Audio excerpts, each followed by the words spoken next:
Kita epoksi primer bosku, kita menggunakan dua produk ya. Dua produk. Sama-sama epoksi primer atau EP. F.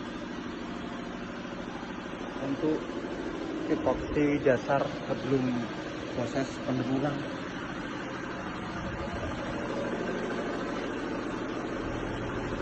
Jadi kita epoksi primer dulu, besok bisa naik ke tahap pendeburan.